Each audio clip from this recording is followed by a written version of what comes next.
বড়দেরকে প্রণাম আর ছোটদেরকে ভালোবাসা জানিয়ে আমি শিপ্রা মজুমদার আজকে আবার একটা নতুন রেসিপি নিয়ে তোমাদের কাছে চলে এসেছি। আশা করি রেসিপিটা তোমাদের ভীষণ ভালো লাগবে। তাহলে দেখতে শুরু করা এখন থেকে আজকে আমি তোমাদেরকে কী দেখাতে চলেছি।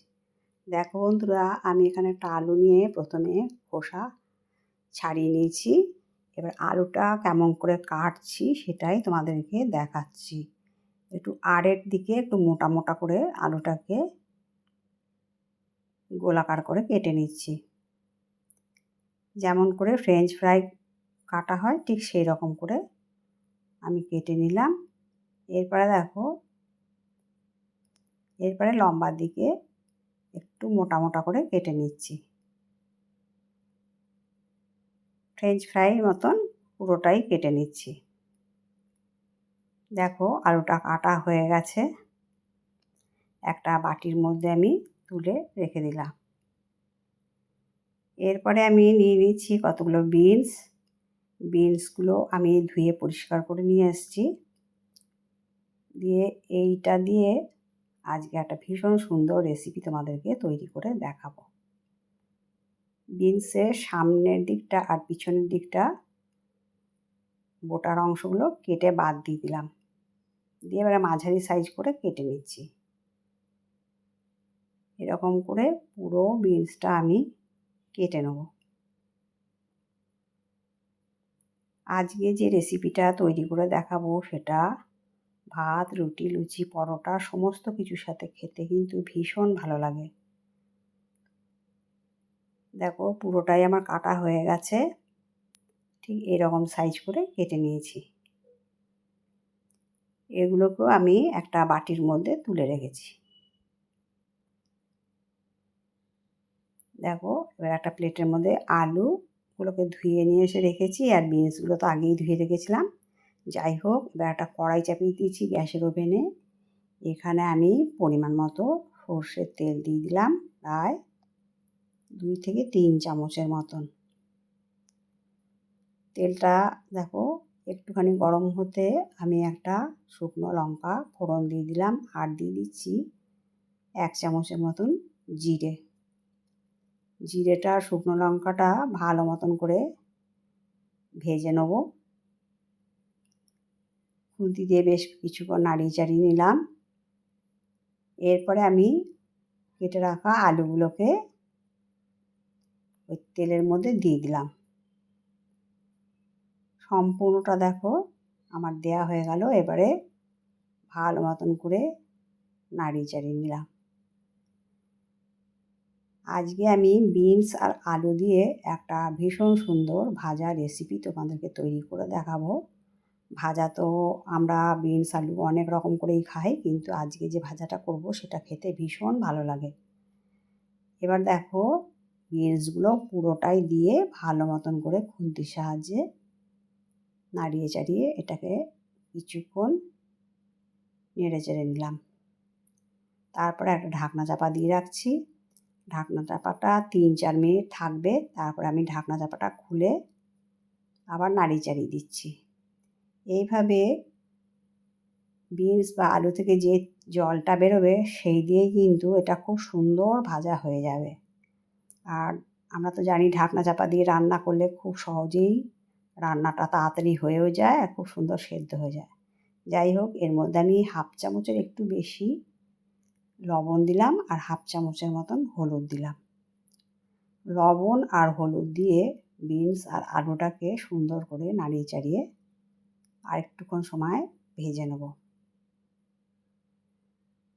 বন্ধুরা, তোমরা তো অনেকেই বিনস আলু ভাজা করো, কিন্তু আজকে আমি যেইভাবে তৈরি করে দেখাচ্ছি তোমরা প্লিজ দেখতে থেকো, একটু স্কিপ করো না, তাহলে কিন্তু বুঝতে পারবে না। আমি এইভাবে বারে বারে ঢাকনা চাপা দিয়ে আর 3-4 মিনিট রেখে ঢাকনা চাপা খুলে মাঝে মাঝেই রান্নাটা করে নিচ্ছি এইভাবে। মোট কথা এর মধ্যে আমি আর কোনো আপাতত জল দিচ্ছি না। বিনস আলুটাকে দেখো একটুখানি সরিয়ে সরিয়ে মাঝখানে একটু জায়গা করে নিলাম। তার মধ্যে আমি দিয়ে দিচ্ছি 1/2 চামচের একটু বেশি তিল, সাদা তিল যদি এর মধ্যে দেওয়া হয় খেতে কিন্তু ভীষণ ভালো লাগে, টেস্টটা যেমন বেড়ে যায়। আর তিল, বিনস এগুলোর তো খাদ্য গুণ সম্বন্ধে আর কত বলবো, এর তো অতুলনীয় একটা খাদ্য গুণে ভরা রেসিপি হতে চলেছে। দেখো এইভাবে তিলটাও বেশ অনেকটা ভাজা হয়ে গেল নাড়াচাড়া করতে করতে, আলুটাও বেশ সুন্দর সেদ্ধ হয়ে গেছে। আর যেটুকু আছে আর একটুখানি সময় ঢাকনা চাপা দিয়ে সেদ্ধটা করে নেব। আবার 3-4 মিনিট ঢাকনা চাপা দিয়ে রাখলাম, তারপরে একটু ঢাকনাটা খুলে তোমাদেরকে দেখিয়ে দিচ্ছি। এইভাবে নাড়াচাড়া করতে করতে বিনসটাও কিন্তু খুব সুন্দর সেদ্ধ হয়ে যাবে। এরপরে আমি এর মধ্যে দিয়ে দিচ্ছি লাল লঙ্কার গুঁড়ো 1/2 চামচ। এই রেসিপিটা একটু ঝাল ঝাল হলে খেতে ভীষণ ভালো লাগে। রুটি, লুচি এইসবের সাথে কিন্তু দারুণ জমে যায়। তোমরা ভাতের সাথেও খেতে পারো। আর এবার দিয়ে দিলাম 1/2 চামচের একটু কম কাশ্মীরি লাল লঙ্কার গুঁড়ো। এটা শুধুমাত্র কালারটা সুন্দর হওয়ার জন্য। তোমরা ইচ্ছা করলে কাশ্মীরি লাল লঙ্কার গুঁড়োটাকেও বাদ দিতে পারো। এবার বেশ কিছুক্ষণ নাড়িয়ে চাড়িয়ে এর মধ্যে দেখো আমি আরও বেশ কিছু জিনিস অ্যাড করব। একটু তলা ধরে আসছিল, এই জন্য সামান্য পরিমাণ, তোমরা দেখে বুঝতে পারলে, সামান্য 2-4 ফোঁটা জল আমি ওপর থেকে দিয়ে দিলাম। এরপরে দিয়ে দিচ্ছি ছোট বাটির 1 বাটি টমেটো কেচাপ, ছোট কাচের বাটির 1 বাটি টমেটো কেচাপ। এইটা দিয়ে ভীষণ সুন্দর একটা নিরামিষ রেসিপি তোমরা তৈরি করে নিতে পারো। আর যারা নিরামিষভাবে না তৈরি করতে চাও তারা এর মধ্যে ইচ্ছা করলে পেঁয়াজও অ্যাড করতে পারো। আমি আজকে তোমাদেরকে সম্পূর্ণ নিরামিষ এই রেসিপিটা তৈরি করে দেখাচ্ছি। আলুটা এখন খুব সুন্দর সেদ্ধ হয়ে গেছে, আর বিনসগুলো তো দেখেই বোঝা যাচ্ছে একদম সুন্দর সেদ্ধ হয়ে গেছে। এরপরে আমি ওপর থেকে একটুখানি কুচনো ধনেপাতা দিয়ে দিলাম। এখন তো সমস্ত জিনিসই বাজারে অ্যাভেলেবেল পাওয়া যায়। যদি ধনেপাতা না পাও তাহলে ধনেপাতাটাকে স্কিপ করতে পারো। যাই হোক, এই ধনেপাতা দেওয়ার ফলে ভীষণ সুন্দর একটা গন্ধ এসেছে আর টেস্টটা দুর্দান্ত হয়। এরকম অসম্ভব সুন্দর স্বাদের বিনস আর আলু ভাজা তোমরা এর আগে তৈরি করেছো কি না তোমরা অবশ্যই আমাকে তোমাদের সুন্দর সুন্দর কমেন্টের মাধ্যমে জানাবে। তোমাদের সুন্দর সুন্দর কমেন্টস পেলে আমি কিন্তু আরেকটা রেসিপি তৈরি করতে অনেক উৎসাহ পাই। যাই হোক, এর মধ্যে আমি 1/2 চামচের মতন চিনি দিয়ে বেশ কিছুক্ষণ নাড়িয়ে চাড়িয়ে রান্নাটা করে নিয়ে দেখো আমি এবার একটা ডিশের মধ্যে সার্ভ করে নিচ্ছি। কত কালারফুল হয়েছে আর কত যে সুন্দর টেস্ট হয়েছে, তোমরা না তৈরি করে খেলে বিশ্বাস করতে পারবে না। তাই বন্ধুরা, তোমাদেরকে রিকোয়েস্ট করলাম অবশ্যই বাড়িতে তৈরি করে খেও।